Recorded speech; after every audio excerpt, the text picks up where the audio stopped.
To jest Radio Szczecin. Radio Szczecin. Welcome to Szczecin. It's Marta Hi on Radio Szczecin. Hello. Hello, Szczecin and everyone. I'm very happy to be here. Yeah, so you are playing in Szczecin, but you are also playing some shows in Paris. And I read that once you said that you feel a special connection to Rome. Do you have any other favorite European places? Oh, yes, I do. Well, you know, I don't know if you know it or not, but I did live in France for about 6 years. I don't know how to speak French, unfortunately. I know that's a bad thing, but I lived there, but I really enjoyed being there. Yes, I do love Rome. I love Rome very much. Like I said, I have some strange feelings when I'm there, as if I've been there before, you know. And but my favorite place, and which will be my home very soon, is in Spain, Malaga, Spain. And I'm so looking forward to that. Well, that sounds impressive and warm. And that's the reason why I'm moving there. You know, I've been saying to myself that I want to move someplace warm. I want to be somewhere very warm. I'm tired of the cold weather. And, you know, ever since I've been on tour, ever since I've been in Europe, every day I've been in snow. And I was like, what's going on? Maybe somebody's trying to tell me something. The man upstairs is saying, you're not going to get away from snow. There's always going to be snow. Accept it.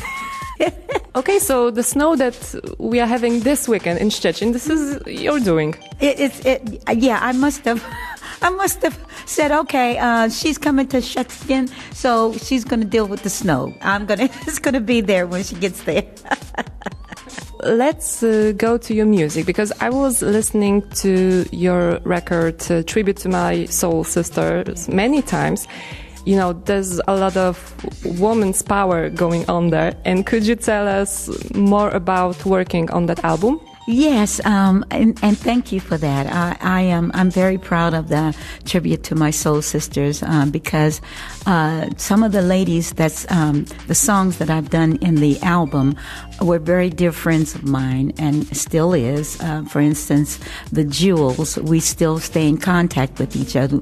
We went to school together, and we were together on the road with James Brown. So I still see them.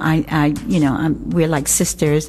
Of course, Vicki Anderson is still around, and her and I are very much like sisters, you know.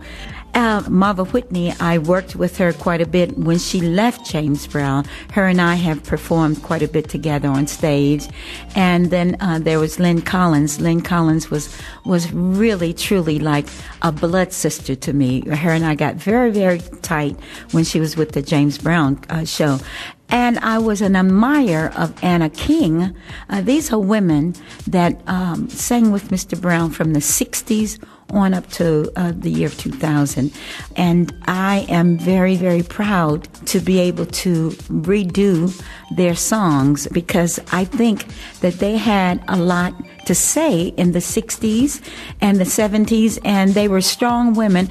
I always felt like any woman that could be on the show with James Brown, you know, because there was a time when James Brown would change in the middle of the show, and that's when the women would come out. So they had to be strong and pretty good, pretty powerful singers to hold the audience until Mr. Brown came back on stage. And like I said, I've always been an admirer of theirs. Tammy Terrell, Anna King, Sugar Pie DeSanto, who else? Yvonne Fair, and of course Marva, Lynn, Vicki, and the Jewels. You know, so it's real exciting for me. The album was produced by Rio Nakata, which is the band leader for Osaka Monorail, and that's the band that did the recording behind me. They're a great bunch of guys, and they did a great job with the album, and I'm very proud of it. Just like you said, that these women had a lot to say in the 60s and 70s, but listening to those songs right now, today, it is really, you know, a proof. It really underlines the fact that classic soul is still valid today and really current. Yes, and you know, I think that I think it's really good for especially the younger people to hear this kind of music. And I'm not putting down the music that's out today in America from America, but I'm not really happy about the lyrics. The lyrics are, some of it is violent, some of it is just not appropriate.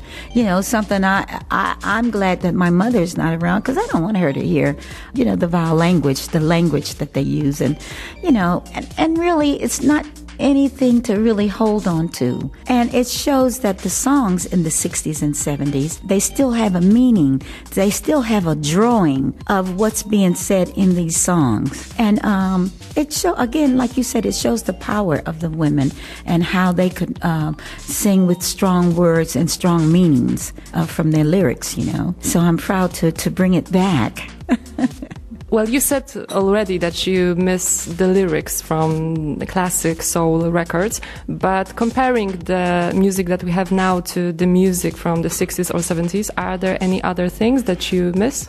Yes, again, the lyrics, and I have an album out that came out just before, a tribute to my soul sisters, called Singing for the Good Times. And these songs giving you the same feeling, the same era that I was singing in 1960s. And the lyrics are great. I have a song on there called I'm a Woman, and it's a very powerful song about respecting the women and not trying to hold us back and being able to speak out and things like that. That's what the song is about. And then a song I have on there, Singing for the Good Times. And it has the rhythm of sort of like a James Brown rhythm, and just talking about, enjoying the music, enjoying your life, enjoying getting down to dance and things like that. So these words and these lyrics that I sing about, I think it just brings back a good time. It brings back. I sang at a show in Switzerland the other day, and I had a request to sing my song, I'm a Woman. And I was like, oh my goodness. Well, the band that I'm performing with, they didn't know the song. But the lady said, please, please, please sing the song. And I sang it a cappella. And the people were really, really excited about it because they loved the words. She said she loved the words. It makes her feel good inside of someone singing about women and finally giving us some good points about what we do and how we feel, about life and things like that. You mentioned the Jewels. When you started there, you started as a background singer, and then, just after some time, you became like the main voice singing with James Brown. Was it a difficult transition for you, or maybe was it easy? No, it wasn't easy because when we, the Jewels, when we joined Mr. Brown, I was still a background singer then. And after being with him, maybe about 6 months after being on the road with him, he chose for me to do a song, to lead a song. And I was like, oh my God, no, I can't do this because I'm a background singer, And that was my very first time in leading. And it was strange, the song that he chose for me to sing, Don't Mess with Bill, I was actually dating a gentleman by the name of Bill. So I said, okay, it was a challenge and I wanted to do my best, and it turned out really well.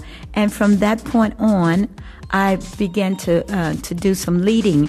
And now, right shortly after that, that's when the Jewels decided they wanted to go home, from working with Mr. Brown. So I remained there, and I went to him and said, Mr. Brown, I don't want to leave now. I was wondering if I could kind of stay and work with you. Miss I didn't fire you.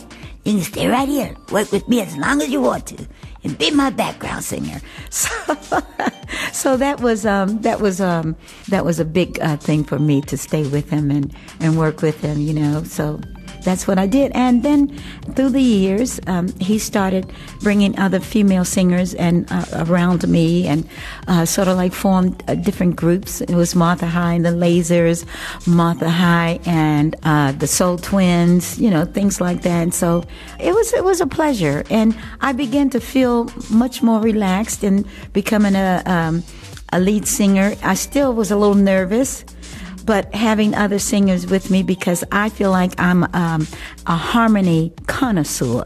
When it comes to doing harmony for any song, you know, I can put it together, I can do it and everything. So it was fun. It was fun, and it led me to where I'm at now. And I'm very, very grateful for Mr. Brown and for him putting me out front. And then when I did my first album, I was really afraid, and I thought the session was for Mr. Brown, that I was going to do background. Come to find out, it was my session.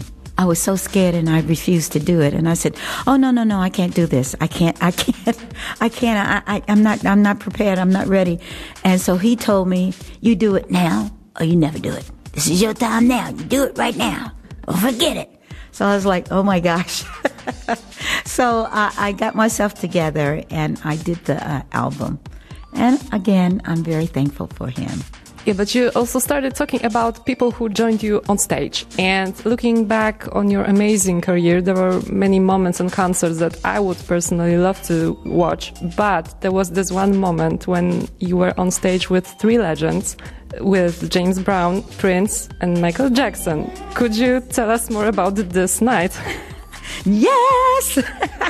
That was an exciting night for me, too. It was at the Beverly Theater in L.A., California. And Mr. Brown was performing, and then all of a sudden, and I had no idea that Michael Jackson or Prince was in the audience, but all of a sudden Mr. Brown called Michael Jackson to come up front. He came on stage, and he did his thing with Mr. Brown and danced and everything. And then after that, he kind of strolled over where I was at and whispered in my ear, and he said, "Oh, I love your voice." He said, "You have a beautiful voice. You sing very well." And then kissed me on my cheek. When he kissed me on my cheek, I was looking around. I said, "Anybody got a camera? Somebody's taking a picture of this?" You know?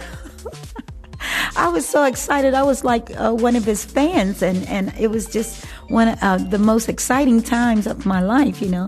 And then after he left, Prince came on the stage, and he performed. And when he was leaving, he thought that it was a lamppost, a real lamppost on the stage, but it was, of course, it was just a prop. And he started climbing on this prop, and the prop started falling towards the audience. And luckily, his bodyguard was, as soon as the thing came all the way down, he was right there to catch him. And he put Prince on his back and took him up there through the aisles like piggyback. That was really a funny time. So, but it was great. It was a great night. Yeah. Well, this performance is on YouTube, so everybody can see. Yes, it is. Yeah, especially the part where he kisses me. Yeah, I've seen it. I envy you. Yeah, it was really cool. Well, anyway, we talked about snow, we talked about winter. You are visiting in winter time. And of course, I have to ask about summertime and the song that you did with James Brown. How did you prepare this version, record this version? You know, I didn't. I wasn't supposed to perform with him. I wasn't supposed to record. I was just there with him because, you know, I was Mr. Brown's hairstylist for about 15 years. And so I just traveled with him to the studio and sitting there waiting for him to sing the song. And he called me into the booth and said, "Come on, Miss, how are you going to sing the song with me?" I said, "Oh, no, I'm not. No, I'm not going to do that." And he said, "Come on, Miss, I want you to perform this song with me." I said, "Mr. Brown, I don't know this song. I'm not prepared." He said, "Oh, yes, you are." He said, "Anybody can sing Summertime." And I was like, oh, my gosh, here I go again. You know, it seems like any time that I sang with him as another artist or something, it was always a surprise. I was never ready, but then I had to get ready. I just had to sing the song. And when I sang the song with him, I said, "Mr. Brown," when I listened to it, I said, "Mr. Brown, I need to do that over again. I think I could do it better." He says, "Oh no, we're not gonna record it again. This is fine." Duh. I said, okay, you know, well, he knows best, you know. And then I listened to it over and over again, and I said, okay, this is cool. I like it, you know, so that's the way that happened. Because it was spontaneous. It sounds great. Yeah. And believe it or not, every summer, Miss I, we're going to do the song on stage. It's summertime, so we're going to sing Summertime. I said, yes, sir. Okay. We never sang the song together.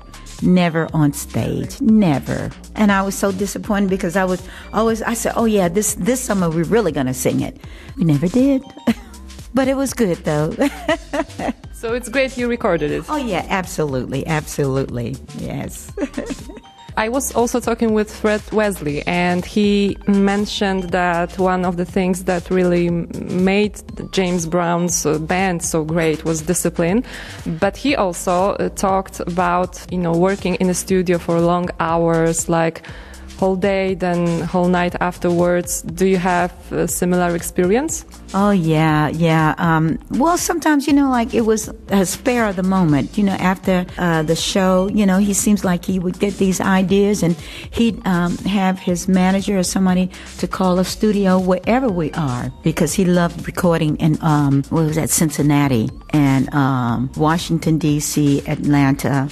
He loved performing in these different studios. And if he had an idea, he would say, let's go into the studio, after the show, during the middle of the night. We're in studios recording, not only just recording, but a lot of times after the show, he might want it to rehearse again. And there we were, in the place that we performed, rehearsing 2 and 3 hours after the show. Even before some of the concerts, we're supposed to have sound check, but sound check could go into like maybe 1 or 2 hours. It was like doing another show. But that's just what it was with him. And it didn't bother me because, he was a very creative person. And people like that, their thoughts come at the spare of the moment. You don't know what they're thinking. And Prince was the same way. And we'd go into the studio and record. He had these ideas and he would know what he wanted to give to the drummer, and then to the bass player, then the guitar, he goes that. Then he even hummed his parts to the horns. He didn't read music, didn't write music, so he would all right, horns, I want you to play that, or that, ba. He would sing it to them like that. So it was an amazing thing to see in progress, of him creating these new songs and new rhythms and everything. It was great. As far as like rehearsings, I didn't mind it because I could see the results on stage. He was an amazing entertainer, and from the rehearsings, it's because he was the soul brother number one of the greatest entertainers because of the constant rehearsings. And I mean, his music was just impeccable. And the band knew how to follow him. He'd rehearse his movements and how he wants to change from one drummer to the other, or change from one guitar to the other, And it was amazing to watch. And I kept my eyes on him. And if we didn't keep our eyes on him, we could get fined. And I know because I got fined $500 one time. But, it was just, it was exciting to keep your eyes on him because then you learn how he maneuvered on stage. It made sense. It made sense to me then, and it makes sense to me now because I'm basically the same way. I feel like if my band members don't watch me and don't get to know me, then they can't play the way that they play. And that all comes from rehearsing, and I won't be satisfied. But it's happening. I'm very happy with the musicians that I work with. Yeah, so tell me something about the concert that you are having today in Szczecin. Well, I'm going to tell you what I tell the audience when we first start performing. You're going to get a little bit of blues, a little bit of soul, a little bit of jazz, and a little bit of funk. So get ready. Come on out there to enjoy yourselves because we are ready to give you that. That sounds really amazing. Great. And tell me just one thing. Is it true that James Brown learned some moves from you? Oh, yeah. A long time ago in the 60s, it was this dance called the Boogaloo. And we used to do that, the jewels, in our act on the stage. And so he called me in the room one time. He said, Miss, how you do that dance? I said, what dance? He said, show me how you do the boogaloo. And I said, okay. So I went like that and showed him. And he stood up there with me and he started dancing. And he did that dance a lot of times on stage. That was one of his favorite dances. And then it was a dance like you pick up your feet and go, something like this.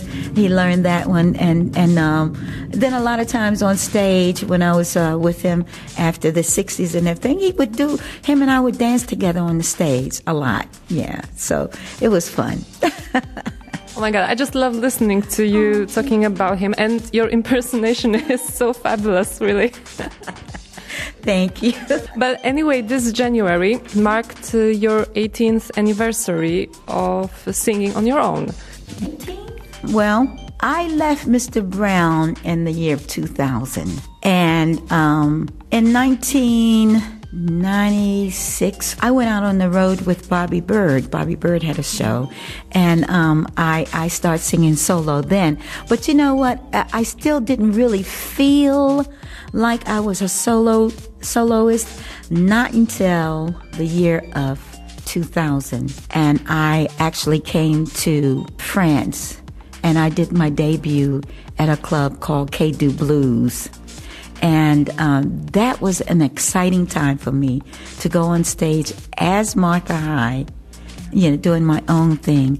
And yeah, it was quite exciting. And it was in 2000, you're right. I was like, 18 years, it's been that long? I'm totally surprised. But yeah, 18 years. That's right. And I'm excited about it. Especially now, from the year 2000 up until 2016, I was traveling with Maceo Parker as a solo artist. And that was a quite unique experience because all of the 30-some years before that, I was with Mr. Brown. And he was so protective. He just smothered me to the point where I was always with him. And he didn't really want me to adventure out. And I thought at one time that I was, because he said, I'm going to put you out there with some other girls, for your own group and everything. And I was looking for that and I was waiting for that, and it never happened. And when I did decide to leave him, I was actually ready, to see if I can really do something on my own. And that's when I joined Maceo. And that was a very, very free time for me because it gave me time to be creative and choose songs and write songs that I eventually wanted to record. And that happened for me. I was able to record.